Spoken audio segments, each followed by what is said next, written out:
Beyond the gate's spoilers, the first time Eva Thomas saw her mother's face contort with accusation, a cold tremor ran through her chest.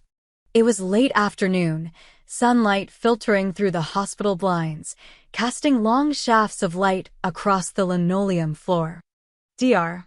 Ted Richardson, Eva's father, stood just beyond the double doors of the trauma unit, his dark suit a sharp contrast to the sterile white coats around him.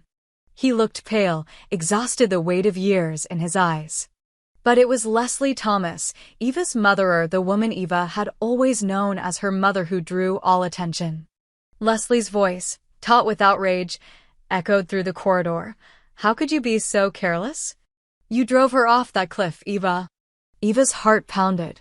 Laura Reynolds had been one of their own Ted's former research assistant, a young woman of extraordinary promise, whose life had been stolen in a single, violent moment. The car, swerving on the rain-slick highway, tumbled down the rocky embankment like a flailing doll.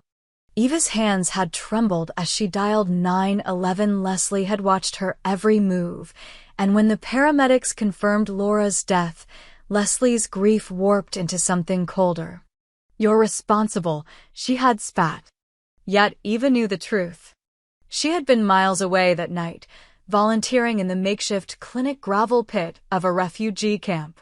Ted had called her hysterical. He had begged her to drive up for one of Leslie's panicked explanations, but by the time Eva's car crested the hill, the accident had already occurred. The police report confirmed mechanical failure, a snapped axle, nothing to do with her driving. Yet the machinery of guilt had already begun to grind. Growing up under Leslie's rigid gaze, Eva had learned early to steel herself. She was a daughter of two worlds, her father's calm rationality and her mother's intensity of purpose. From her earliest memories, Eva had watched Leslie marshal every resource, strategic brilliance in academia, persuasive charisma at conferences, the unassailable veneer of a mother who would move heaven and earth for her child. Yet beneath that drive lurked a darkness of judgment. When Eva was little, a scraped knee could earn a rebuke: careless, clumsy, irresponsible. It had always been about perfection, Leslie's perfection projected onto Eva. But nothing had prepared Eva for the bitterness in Leslie's voice when she blamed her for Laura's death. Eva felt the weight of those words settle around her like chains. She forced a calm smile when she walked into the conference room where Leslie waited, arms folded, eyes smoldering. "Mother," she said quietly. "I'm here." Leslie's lips twitched in a cold approximation of maternal concern. "I came to tell you, officially, that you must stay away from the investigation. Your presence jeopardizes everything." Eva's breath caught. "I only want the truth." Leslie's hand snapped out. "The only thing I want is for you to accept responsibility and face the consequences." But even as Leslie spoke, Eva saw the flicker of something else behind her eyes: fear, uncertainty. And for a moment, Eva wondered if she was merely a convenient scapegoat for secrets Leslie could not bear to expose. In the days that followed, rumors swirled through the corridors of the Richardson Thomas estate. Servants whispered in hushed tones about Leslie's twin sister, a woman spoken of in fearful half-sentences, whom nobody had seen for years. Some said she had disappeared abroad. Others murmured that she had been committed to a facility after a breakdown. But the most persistent whisper was that this twin, whose name Eva had never heard, was Eva's real mother. That Leslie had stolen custody long ago, hiding the truth beneath a well-crafted lie. Eva dismissed the gossip as the product of envy. Yet a seed of doubt, once sown, had a way of taking root. Late one night, in the silent glow of her bedroom, Eva uncovered an ancient leather-bound album tucked in the attic. It held faded photographs of two identical women, faces bright with youth, entwined arms around each other's waists. One was labeled Leslie Thomas, the other blank.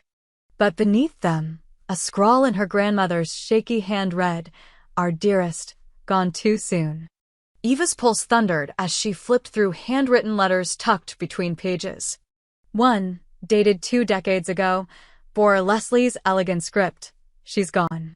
I took her place. It was the only way to save my family. No signature. No recipient. Yet Eva sensed the words had been penned by Leslie herself. Her mind reeled. Could Leslie have abandoned her own sister to assume her place? And what had happened to that sister Eva's birth mother? Questions swirled like poison darts, striking at the foundations of Eva's identity. Meanwhile, Ted Richardson seemed to age before her eyes. The stoic man who once lectured on molecular biology with unflappable composure now stayed behind closed doors, voice hoarse when he emerged. Eva confronted him one evening in his study, the firelight dancing over rows of journals. "Dad," she said, voice trembling. "Tell me what happened." Ted looked up, his spectacles slipping down his nose. "Eva," he sighed, "some things are best left buried." She shook her head. "I deserve the truth." He ran a hand through his graying hair and closed his eyes. It wasn't Leslie who was pregnant that year, he admitted at last, voice low. It was her sister, her twin. "We loved her, Eva. She was vibrant, kind, and the only one I ever loved like I love you." He swallowed. "When I found out Leslie was the one carrying your life, too never imagined she would do what she did." Eva's shock was silent, but profound. "You mean you slept with?" He paused, knowing the question. "Her sister," he confirmed. "Not Leslie." A silence filled with unspoken betrayal stretched between them. Eva's world tilted on its axis as she grappled with the reality that her father's wife had claimed the child that was never hers. That Leslie, her mother, had traded places with her twin to seize the life she felt entitled to. For weeks, Eva wandered the estate in a haze. The sprawling gardens that once offered solace now felt like a labyrinth of deceit. Statues of classical figures lined the gravel paths, their stone eyes impassive witnesses to the family's hidden sins. Eva tried to convince herself that the rumors were wild fantasies, but each conversation, each casual glance from the staff, dripped with unspoken knowledge. One morning, Eva found a letter slipped beneath her door, written in a slender hand she did not recognize. "My dearest Eva, if you are reading this, then you have pieced together what Leslie tried to hide. I am your mother, your real mother. I have watched you from afar, yearning to hold you. Leslie stole my place, my life. But now, the time has come for truth. Meet me at the old clock tower at midnight. Come alone and know that I love you." Eva's breath caught. The clock tower, an abandoned relic on the edge of the estate, had been off limits since she was a child. Ivy strangled its stone visage, the bell had not tolled in decades. Yet beneath neglect lay resonance, echoes of her family's history bound to that monument. As dusk fell, Eva dressed in dark colors and slipped into the night. The estate gates loomed like silent sentinels. She moved through the hedgerows, heart thrumming, eyes straining to pierce the gathering gloom. The air smelled of damp earth and forgotten memories. At the base of the tower, she paused, hand on moss-covered stone. The envelope was damp from her grip, the ink smudged. With trembling fingers, she pushed open the creaking door. Inside, moonlight spilled through shattered windows, illuminating dust motes dancing like restless spirits. Then she saw Hera's silhouette on the spiral staircase, slender and hesitant. As the figure descended, Eva's heart clenched. The woman was a mirror image of Leslie, yet softer, her features carved by kindness rather than ambition. Golden hair fell in tousled waves, eyes the same shade of emerald, but warmer, glistening with tears. "Eva," the woman whispered, voice like a caress. "My child." Eva recoiled even as tears blurred her vision. You're. "My name is Isabel," the woman said, arms outstretched. "I am your birth mother. Leslie is my sister, your aunt. I was forced away by her ambition, by her fear of sharing the life meant for me." Eva's knees weakened. Memories of lullabies she never heard, of love she never felt, surged in her chest. "Why now?" she managed. because you deserve the truth. And because Laura's accident, it was no accident. Isabel's voice cracked with anguish. Leslie orchestrated it to destroy anyone who threatened her legacy. Laura uncovered something about your parentage, something Leslie could not risk. Eva's mind whirled. Laura had been different lately, confiding in Ted about genealogical anomalies, questioning old files, piecing together fragments. That fateful night, she was lured to the cliff under the guise of a clandestine meeting. Leslie had sent the message, knowing Laura's relentless curiosity. The mechanical failure, Eva had always believed it was an accident. But now Isabel claimed it was a deliberate betrayal. A fierce storm broke overhead, rain pounding the tower like an angry drum. Isabel stepped closer, placing a trembling hand on Eva's cheek. I tried to protect you, but Leslie was always one step ahead. She threatened me, said, if I ever returned for you, she would destroy us both. Eva's chest ached with betrayal, fury, and a longing for the mother she had never known. Two don't know who to believe. Isabel nodded, tears tracing silent paths down her face. I understand, but you will know soon enough. I have evidence, letters, recordings, proof of Leslie's machinations. But to reveal it, we must act carefully. She will not tolerate a threat to her power. Thunder rolled, and lightning illuminated the tower's ghostly interior. In that flash, Eva saw the truth lay naked between them, two women, one who claimed her by birth, the other who had raised her through betrayal. Madison's accident had been the spark that ignited this conflagration. Now, Eva stood at the threshold of rebellion against her own family's darkest secrets. She turned away, gazing up the winding stairs into darkness. What do we do? Isabel placed a gentle hand on Eva's shoulder. We gather our allies. We expose the lies. And we reclaim what was stolen. As the storm raged outside, Eva felt a fierce clarity. The path ahead would be treacherous, filled with deceit, danger, and the risk of losing everything. But in that moment, she embraced her true legacy, not the daughter of ambition, but the daughter of truth. And so, under the gunmetal sky, Eva Thomas took her first step beyond the gates of her own history, determined to bring light to buried shadows and to finally free herself from the chains of a past not her own.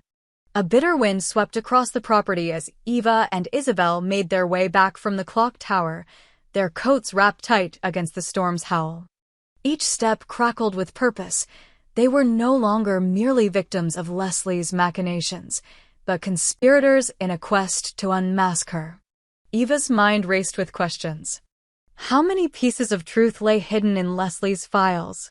Could Ted be trusted to stand by her side now that the full betrayal was clear? And most urgently, what if Laura was her death truly an accident, or the first in a series of calculated moves to protect Leslie's secret?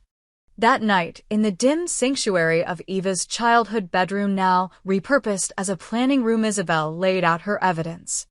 On the bedspread lay yellowed letters in Leslie's hand, carbon copies of clinic appointment logs, and a battered tape recorder whose spool held Leslie's own voice.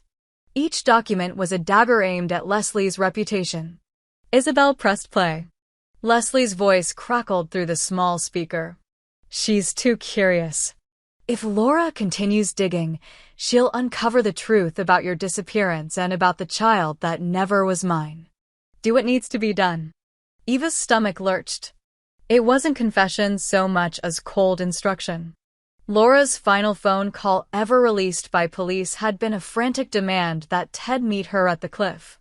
Leslie had provided the location, the only detail Laura lacked, and left the rest to fate. The axle failure had been real, but orchestrated, a notch support soldered to fracture under stress, invisible to any cursory inspection. Isabel's tears fell silently. She thought Laura's death would bury the past forever. She never imagined you'd find me. Eva closed her eyes, feeling a tempest of rage and grief.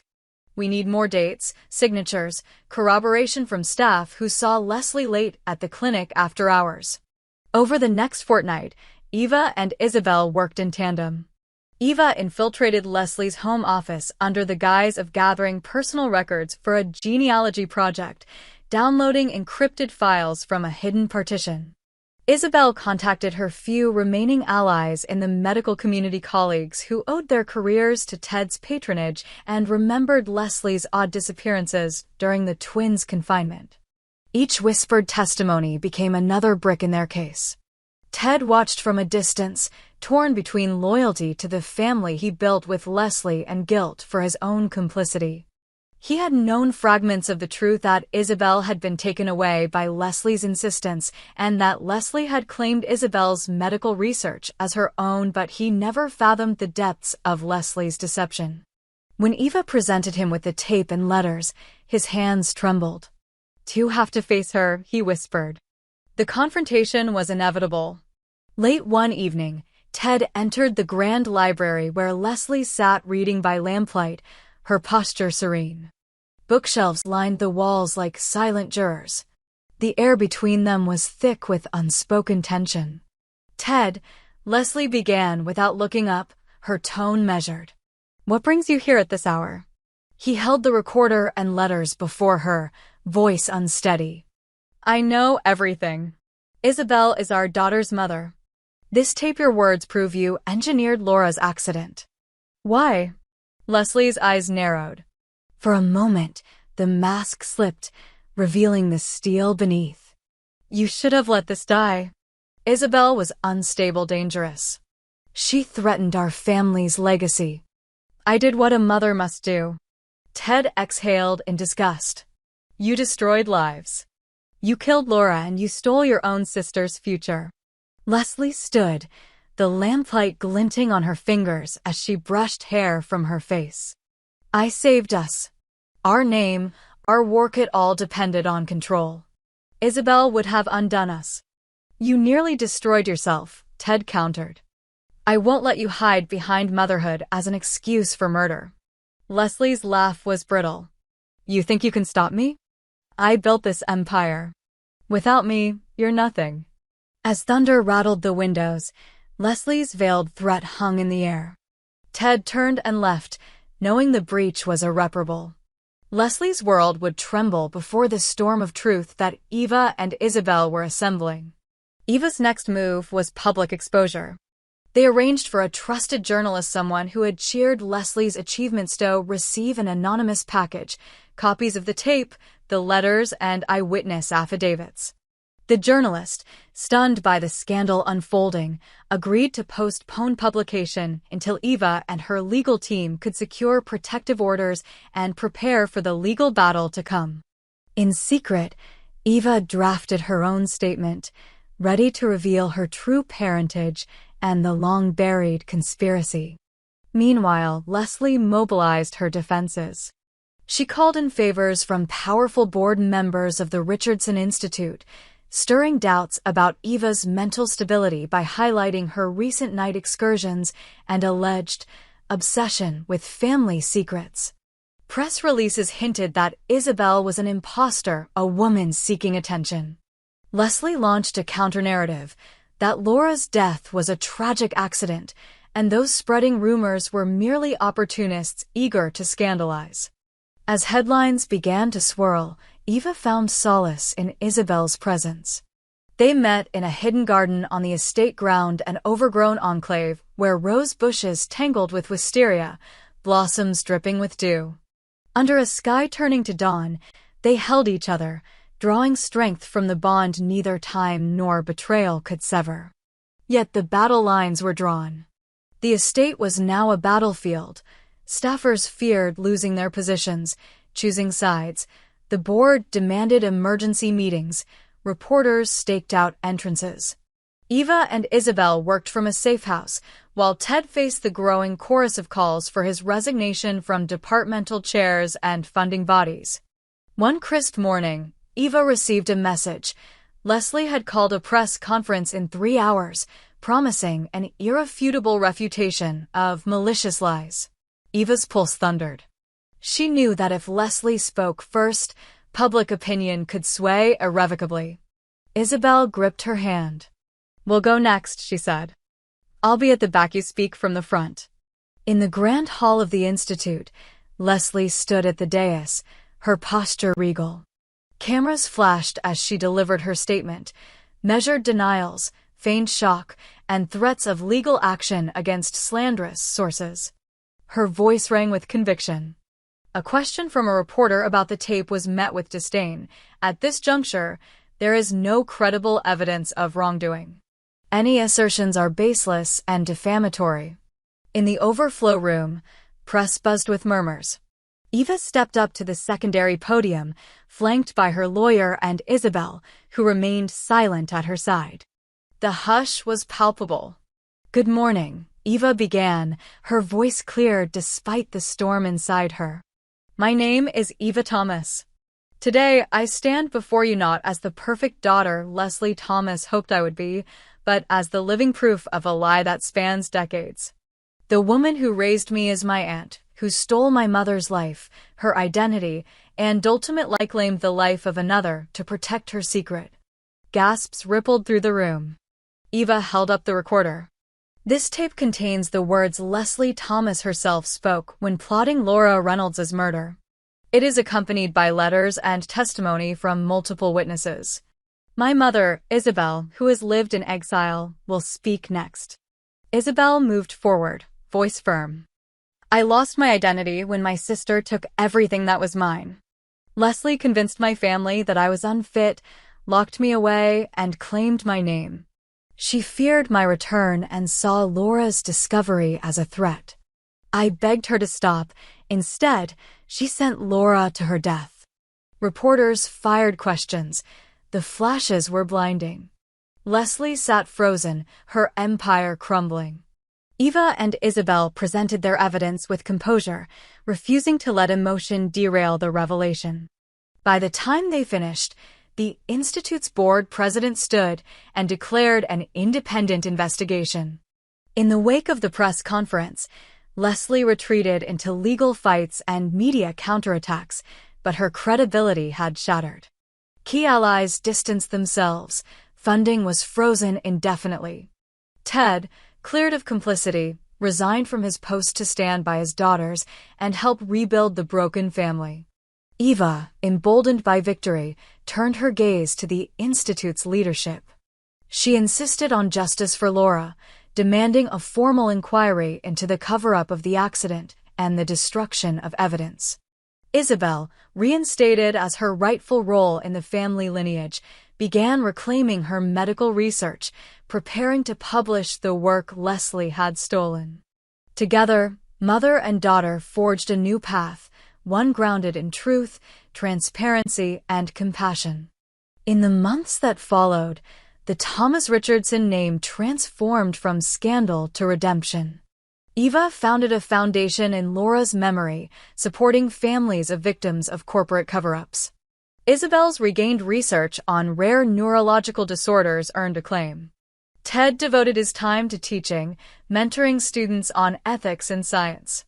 Their collective pain became the fuel for meaningful change. Leslie, stripped of titles and trust, faced criminal charges for conspiracy and obstruction of justice. In the realm she once dominated, she was now an outcast. On the eve of her trial, she stood alone in the library where she once held court, the walls now echoing with betrayal. The silence was her final sentence. As spring unfurled across the estate, Eva walked the gardens with Isabel and Ted. Blossoms unfurled in riotous color, as if nature itself celebrated their triumph.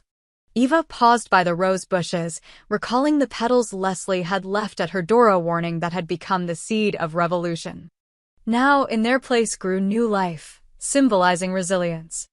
"I never thought I'd see truth bloom so beautifully," Eva said softly.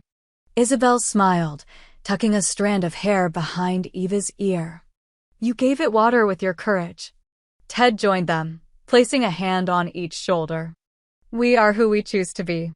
Today, we chose honesty." Under blue skies, Eva felt the weight of the past lift.